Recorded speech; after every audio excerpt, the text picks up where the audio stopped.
Like you're going to be constantly churning and working and hustling. And I realized that was not going to suit. Like I couldn't do every one of those. If the goal is to have like 30 arbitrage properties, not all of them are going to be at like the A+ level. You can't do that like with a full-time job.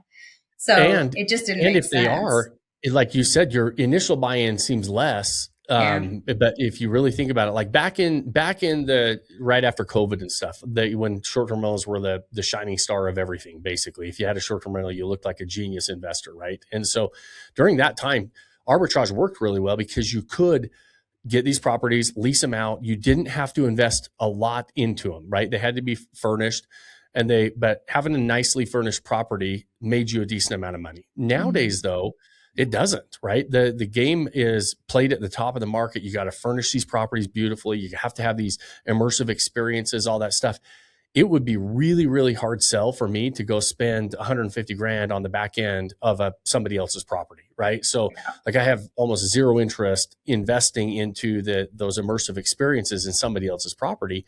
And now that is where we're seeing a massive advantage in the game. So the arbitrage folks are really, naturally not going to compete with the owners in the game because the owner is willing to invest in the property.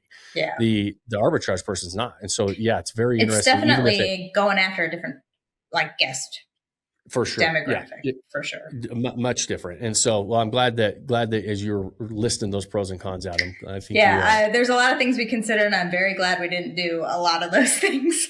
Nice. That's awesome. I'm and the ownership model definitely suits you guys much better, I believe. I think everybody, if they can do it. But you're right. There is like one of the cons of short-term rental investing is the capital required on the front end. And we're buying properties, we're setting it up, we're furnishing these properties, and not everybody's in a position to do that. So sometimes those arbitrage models are a better way for somebody to get in the game. But I believe if you can afford the ownership model, there's a lot more benefits.